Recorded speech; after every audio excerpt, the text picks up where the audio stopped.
America की ओर से भारत पर 50% टैरिफ लगाने के मसले पर पहली बार प्रधानमंत्री नरेंद्र मोदी ने अपनी प्रतिक्रिया जाहिर की है। उन्होंने कहा है कि भारत किसानों के हितों से कोई समझौता नहीं करेगा किसी भी कीमत पर।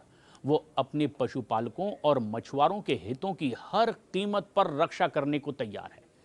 साफ कह दिया गया कि इसको लेकर के उनके व्यक्तिगत तौर पर बड़ी कीमत भी चुकानी पड़ सकती है। एक बड़ा बयान प्रधानमंत्री नरेंद्र मोदी की ओर से दिया गया कि जिस तरह का फैसला इस वक्त हम कर रहे हैं उसकी कीमत मोदी को व्यक्तिगत तौर पर चुकानी पड़ सकती है। काफी लंबे समय से अमेरिकी राष्ट्रपति भारत के खिलाफ बार बार टैरिफ लगाने की बात करते रहे और इस माह के ही शुरू में अमेरिका ने भारत पर 25% टैरिफ की बात कही थी और फिर बीती रात ही उन्होंने भारत पर 50% टैरिफ का ऐलान कर दिया। अमेरिकी राष्ट्रपति डोनाल्ड ट्रंप ने बार बार बयान देते हुए इस तरह की बात कही। अब इसके बावजूद भारत इस मसले पर सार्वजनिक तौर पर कोई बयान देने से बचता रहा, संकेत दिए कि हमारे लिए देश हित सर्वोपरि है। भारत ने इस मसले को बातचीत से सुलझाने की कोशिश लगातार की है।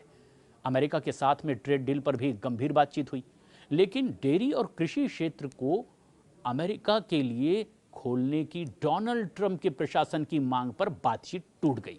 यानी उनकी कुछ शर्तों को भारत ने साफ इनकार कर दिया मानने से।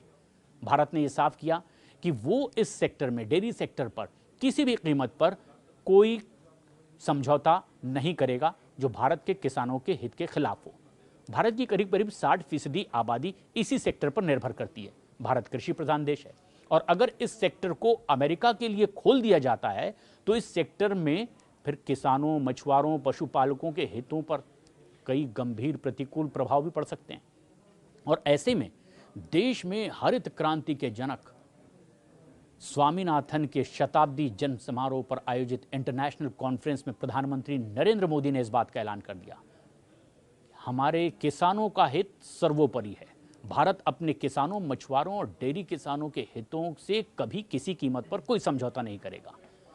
पीएम मोदी ने एक खास बात कही कि मुझे व्यक्तिगत तौर पर पता है कि इसके लिए मुझे भारी कीमत चुकानी पड़ेगी, लेकिन इसके लिए तैयार हैं। आज भारत अपने किसानों, मछुआरों और डेयरी किसानों के लिए पूरी तरीके से उनके हितों के साथ खड़ा हुआ है।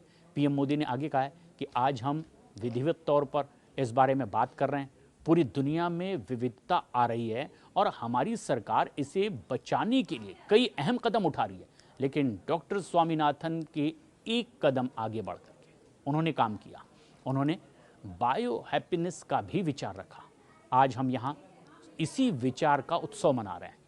डॉक्टर स्वामीनाथन ने कहा, उनका नाम लेते हुए, कि जैव विविधता के बल पर स्थानीय लोगों को जीवन में महत्वपूर्ण बदलाव लाया जा सकता है और आज उसी दिशा में भारत आगे बढ़ रहा है।